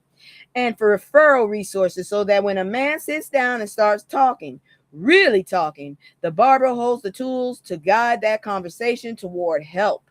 Black men remain among the least likely demographic to seek formal mental health treatment, with stigma, that's in my family, cost, that's my issue, distrust of clinical systems sometimes, cultural narratives, oh yeah, and around strength and all functioning as barriers to care. Yeah, you be a strong, crazy motherfucker and see how well you go in life. The barbershop removes every one of these barriers by design. The setting feels familiar. The barber holds trust earned over years of showing up every few weeks. No appointment with a stranger, no clinical intake. Man, y'all better help these motherfuckers get lots of money. I'd rather go. Exactly. Because these poor people already have enough shit to deal with. Now you want them to go home with other people's woes? Oh, hell no. Let's see here now. Just a conversation that was already happening. Now, with a barber who knows what to listen for and where to point when the conversation needs more than that chair can hold. Programs like this one operate in cities across the country. Man, y'all better be offering them at better wages too, because that's just too fucking much. Shit, y'all like to overwork folks. Often in partnership with mental health organizations and HBCUs, training the next generation of Black clinicians. They represent a community-based mental health infrastructure built for the inside, by Black people, for Black people, in spaces Black men already trust. Look, honestly, it sounds great. I kind of support it, but I just don't feel like you should put that much work on the goddamn people.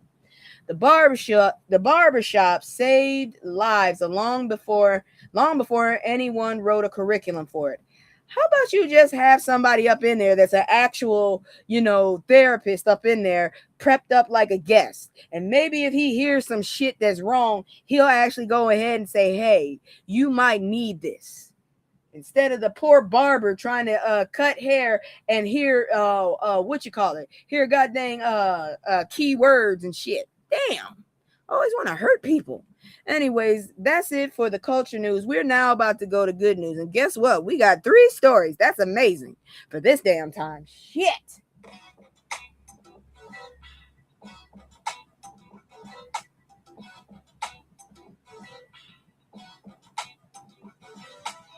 Y'all know I literally live right next to the street damn near. Has anybody else noticed the sky in New England was yellow as fuck today? I think it's because of the fires up in Canada. I don't know, but the sky was yellow. I thought a damn hurricane was coming. But see, that's what it looks like down south. So shit. Baby born at 22 weeks in the UK finally goes home after months in the hospital. Good for you, baby. The Griot reports on a baby born at just 22 weeks. That's a little after 4 months. That's not good. The absolute edge of viability. Could you imagine how small that kid was? Who spent months in the NICU fighting for every breath and finally went home. Won't he do it? That journey represents one of the most extraordinary outcomes modern medicine and parental love can produce together. At 22 weeks, a baby weighs less than a pound and arrives with lungs that have barely begun to develop. The medical team works around the clock, managing every system simultaneously: breathing, temperature, nutrition, infection risk, while parents hold vigil, learning the language of monitors and machines marking progress in grams and oxygen levels. Oh my God, if this family has another baby, they are going to be so paranoid. This story, though, give me a second. This story carries particular, resonance for Black families and the Black medical community. Black infants face preterm birth rates significantly higher than those of white infants, about 14.5%, compared with 9.3% for white infants, according to the CDC data. I'm not sure if we can trust that anymore. Black mothers also navigate a maternal health system that consistently underserves them. I'm going through it right now. At least the VA is coming and catching the slack. Every baby who defies those odds and comes home healthy represents both a personal miracle.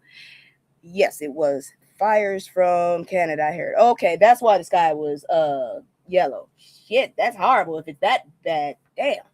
Anyway, because the last time they said New York was orange. So if we're seeing yellow, that fire must be huge.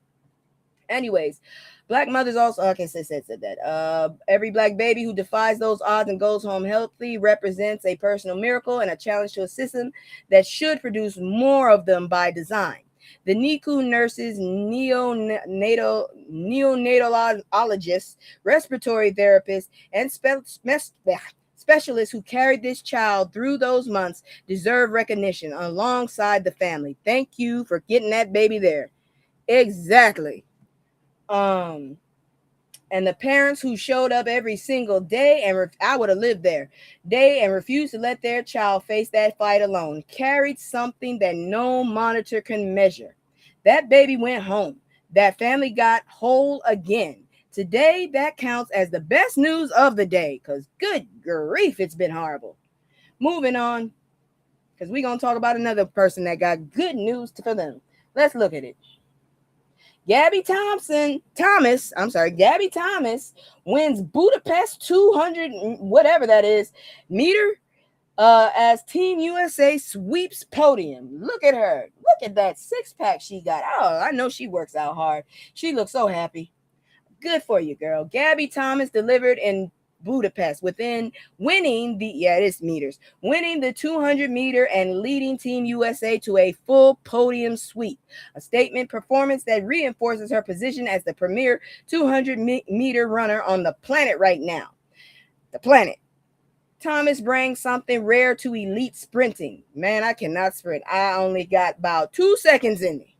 She combines academic excellence, ooh, she's smart, a Harvard graduate with a degree in neurobiology, ooh, girl, with world-class athletic execution, and she carries both with a calm, grounded confidence that reads as pure excellence and on and off the track. She ran her way to Olympic gold in Paris 2024 and continues stacking results that cement a legacy already writing itself. She gonna be the next FloJo itself, but I hope she lives longer. Into history. Yeah, girl. You say it loud, girl. Congratulations, girl. You going in the history books. Team USA sweep in the 200-meter means 3 American women stood on that podium together. A moment that reflects the depth of Black women's dominance in global sprinting. Why the fuck is it that we get it in running? Shit. It must be. It's the DNA. It does. The United States, I'm still happy for it. The United States produces this level of talent consistently, and Black women power that pipeline from youth track programs through collegiate competition and onto the world stage. Thomas also uses her platform with intention, speaking on mental health education and the full identity of the athlete beyond the lane. She represents the generation of Black women athletes who compete at the highest level and define their own terms while doing it. Budapest just got a taste of what the track world already knows. Gabby Thomas runs this era. Girl, she's off FloJo. She is off FloJo, and I hope she lives long and prosper or whatever. I am not a Trekkie. Don't come at me. I'm not a Star Wars person either, because that shit. Some motherfuckers actually know those languages. Moving on. I want more Black kids in baseball. I'm not playing baseball. I'm not playing nothing with a flying ball no more. I got hit in the eye by a flying tennis ball when I was in, I think, 5th grade. Hell no, that was good for me. I wasn't paying attention, but still, right in the eye. I'm glad I still got my eye. Jordan Walker's home run derby win came with a bigger mission. He looked satisfied and tired. Jordan Walker took the home run derby crown and used the spotlight the way a leader uses it, to point back at the community he wants to see reflected in the game. Can we have more people like this? His message landed clean and direct. He wants more Black kids in baseball. What about softball? I know a whole bunch of people who was in softball. My mother was in softball. I'm not getting hit by softball. Walker competes for the St. Louis Cardinals and brings the kind of athleticism and power that makes scouts run out of superlatives. At 20, damn, he's young. At 22 years old, he already carries the swing and the stage presence of someone who understands what his visibility means. Here comes another Jesse. Winning the Derby gives him one of the biggest platforms in the sport, a prime-time showcase watched by millions. I didn't watch it, but good for you. And he chose to spend that moment advocating for Black youth access to the game. Black representation in Major League Baseball has declined significantly over the decades. In 1981, Black players made up roughly 19% of the MLB roster. Recent seasons show that number sitting around 7 to 8%. That is horrible. According to the MLB's own diversity reports, the pipeline runs thin because baseball demands equipment costs, travel ball expenses, and suburban infrastructure that systematically prices out. I have a nephew that's in this, but he's in that eligibility, in that price range. So he plays baseball. Maybe he'll be a pro. Anyways, he looks Cape Verdean, so maybe they won't even realize he's Black.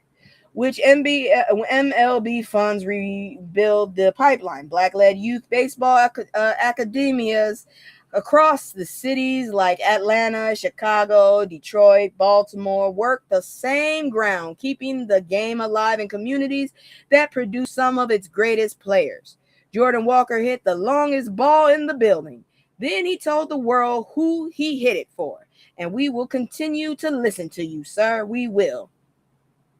Let's move on. We're going to go ahead and get to celebrity news. But before I do that, because it's going to be a pain in the fucking ass, we only have one celebrity story since I put all the good news in the other area. Where the fuck is it? I got to find it again. There it is.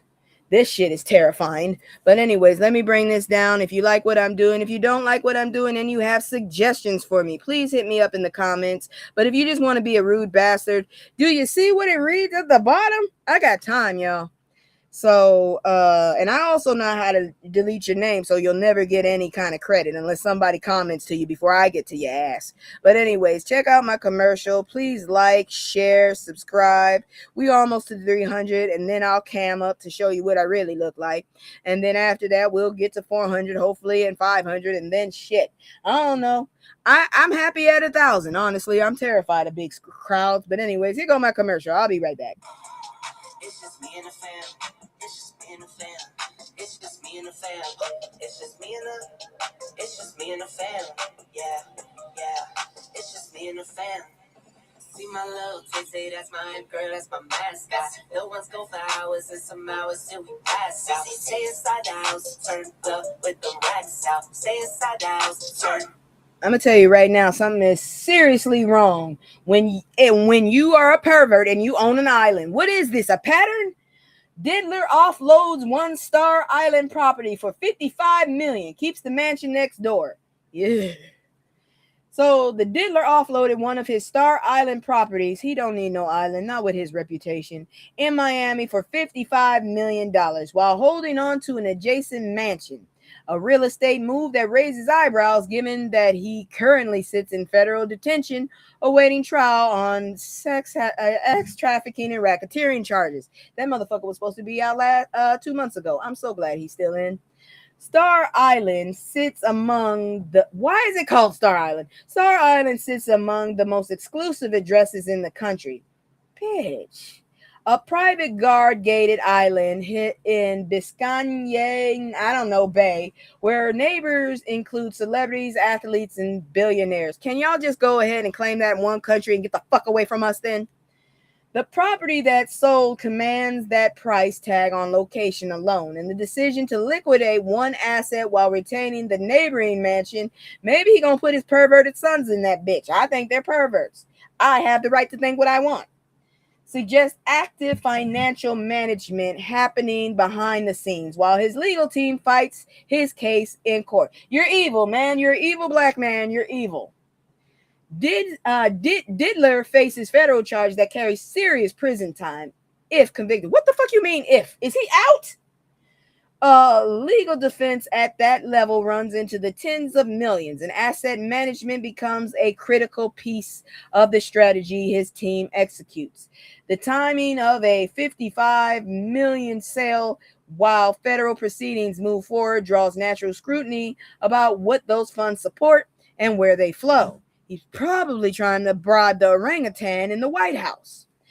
The man who built Bad Boy, which has got a horrible taste in everybody's mouth, records into a cultural empire and a perverted landscaper. We knew about this asshole and accumulated generational wealth for all his spoiled ass kids.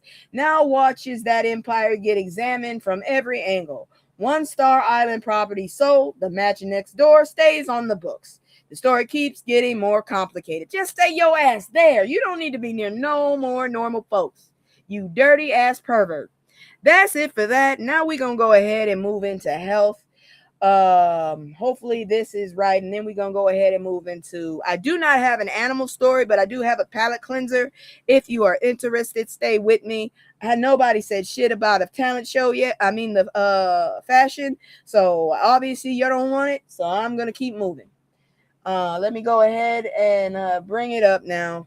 Health. So the fibroid slayer shares, he is a true devil, shares exclusive tips for relief. Because I had fibroids. I had one removed in February. Fibroids affect an estimated 70% of women by age 50, and black women carry this. I had them at 18. Disproportionate share of that burden, developing them earlier, experiencing more severe symptoms. Oh God, they were horrible. I probably had them at 14 when the shit started. Well, it started earlier than that, but the pain and facing higher rates of hysterectomy as a result. For too long, the medical community has undertreated this condition in Black women, leaving millions to manage debilitating pain, heavy bleeding, and fertility challenges largely on their own. The fibroid slayer, a community advocate. I have to work tomorrow. Okay, cool. The fibroid slayer, a community advocate and wellness educator who has built a powerful platform around uterine health, steps into that gap with practical, accessible guidance. Her tips focus on anti-inflammatory nutrition, stress reduction, and hormone balance as tools women can pick up right now. She points to castor oil packs, dietary shifts away from processed food, and targeted supplements as starting points for relief that women can pursue while exploring their full range of medical options. Black women deserve providers who take their pain seriously and treatment plans that match the severity of what they experience. The fibroid slayer builds exactly that kind of informed empowerment patience, one who walks into the doctor's office ready to advocate for herself. For any woman navigating fibroids, the conversation delivers real tools worth exploring. I know I have that issue. Shit, they're horrible. Anyways, we're going to go ahead and move on into another story that needs to talk about some folks. Did you lose your health insurance? Let's talk about that shit. 600K Black women have lost their jobs. What about their health insurance? I know I'm one of those. 600,000 Black women have lost their jobs in recent months, and the health insurance crisis that follows hits harder than the headline numbers. I am on Medicaid now. Numbers suggest. For Black women, employment and healthcare access is tightly linked. Yeah, it is. I be going for the best. Lose the job, lose the coverage, lose access to providers and medication that manage chronic conditions disproportionately affecting this community. Black women already navigate higher rates of fibroids, hypertension, diabetes, and maternal health complications. A coverage gap of any length creates compounding risks. Missed screenings, delayed diagnosis, and interrupted prescriptions turn manageable conditions into emergencies. I am on too many goddamn prescriptions. The women most likely to need consistent care face the sharpest drop in access precisely when job loss adds financial and emotional stress to the load. You have no idea. My hair's down there white in the middle. Medicaid serves as a critical bridge for many, and advocates are pushing hard for women to enroll immediately rather than wait. I know I did. The ACA Marketplace offers options too, and organizations like the National Black Women's Health Imperative provide navigation support to help women find coverage that fits their situation.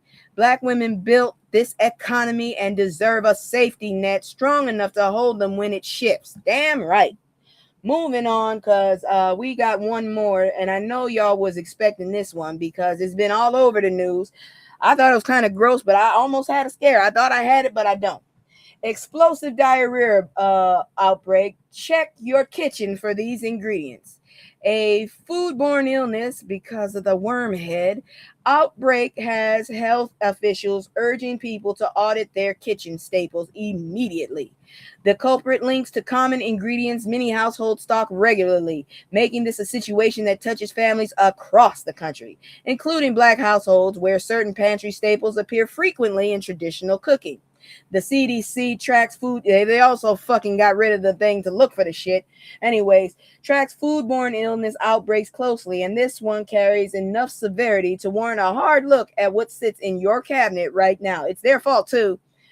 Symptoms hit fast and hard. Explosive diarrhea, cramping, dehydration can escalate quickly, particularly in children, elderly family members, and anyone with underlying health conditions. Check the full list of implicated products, pull anything flagged, and priority hydration if symptoms appear. And god dang it, it was too short. I knew I read the wrong one. Okay, here we go. I'm gonna read this one because the bastard was playing with me and it pissed me off. All right, here's the right one.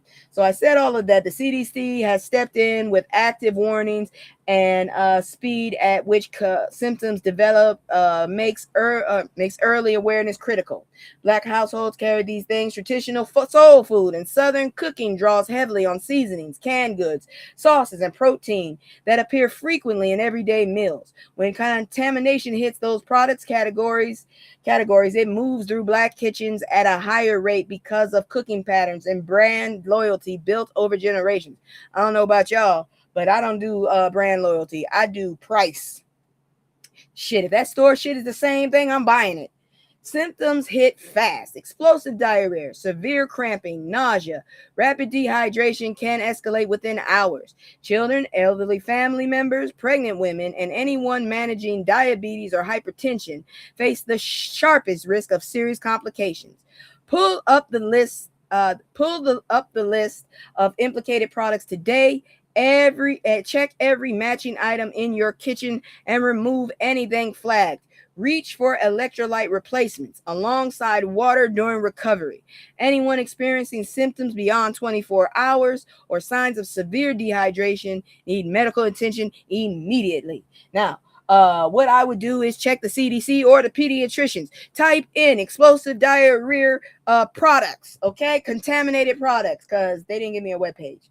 But anyways, that is it for that. Now we are going to go ahead and segue into the weirdest story I have ever seen. I got a video for it. But before I do that, I'm going to go ahead and do some promos. This is a Black-owned, woman-owned company. I think my crew got this, maybe.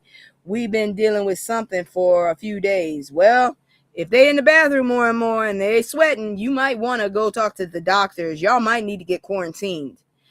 But let's go ahead and look at this company. Company is woman-owned and it's Black-owned. CBD Honey Lips.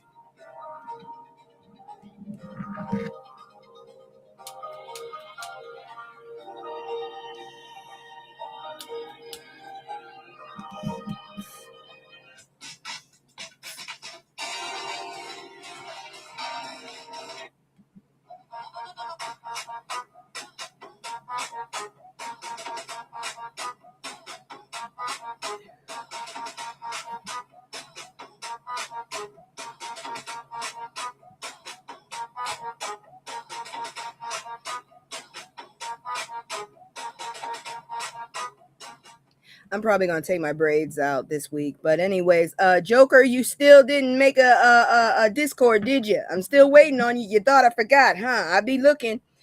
Insomniac Cafe is how it's spelled. That's how it sounds.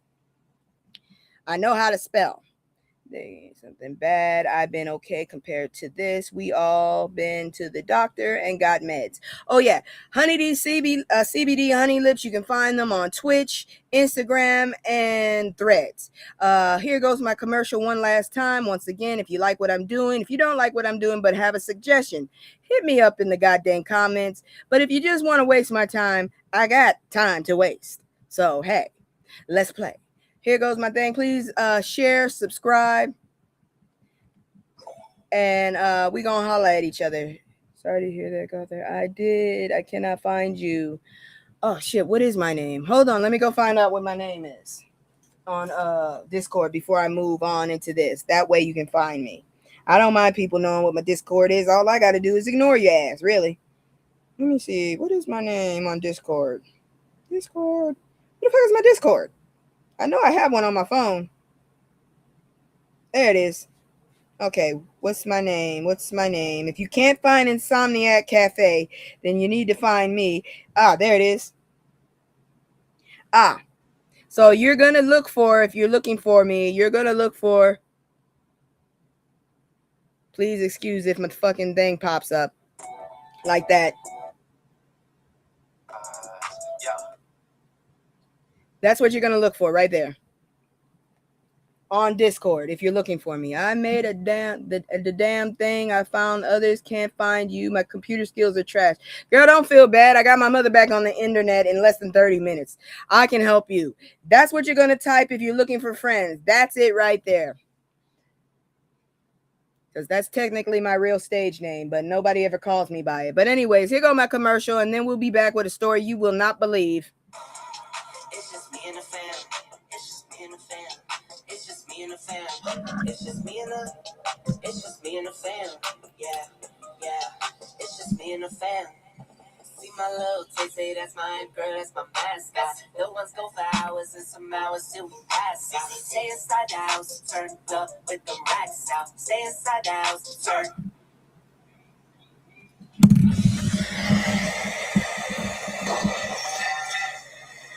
Okay, this is the viral video you may have seen on your timeline.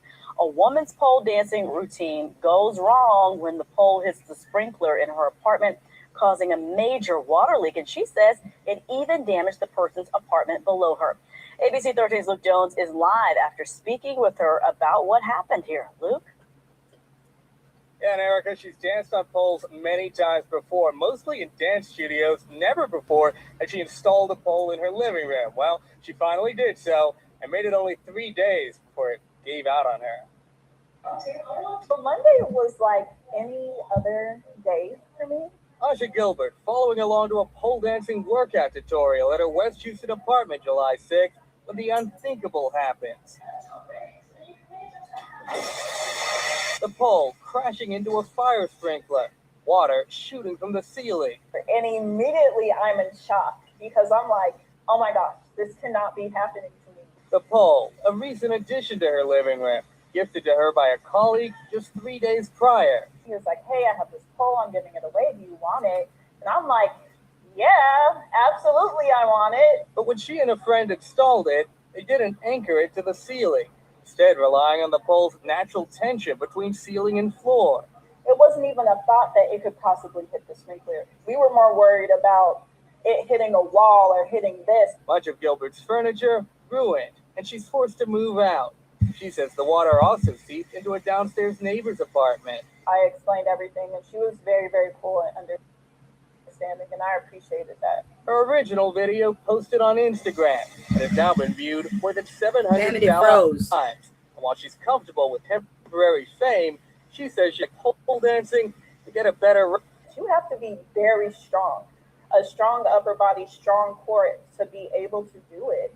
And I just wish people understood that it doesn't just have to be sexualized. It can be looked at as a workout, and a great workout at that. That said, she's given up on the pole that brought her all this attention. Your days of in-home workouts on the pole, they're over? Yes, they're done. For now. Luke Jones, ABC 13, Eyewitness News. What do you want me to say about that? I don't play with the poles and shit. I mean, I'm shocked. More and more people got fucking poles in their apartments and shit. They be doing it with their pets. The pet be doing the shit. I'm just like, you must have very strong arms, because I don't. Anyways, all I got to say about this is a Houston woman turned her apartment into an unintentional water park after her pole dancing routine triggered the building sprinklers. I have never been in an apartment with sprinklers before in the apartment. The sprinklers soaked multiple units, displaced residents, and caused, they pissed off at her ass. Significant water damage, all because someone was working on their fitness at home. I got a boxing bag and other stuff to work out on. I got a squat machine. That's not going to cause no problems. I don't know why you decided to stick a pole.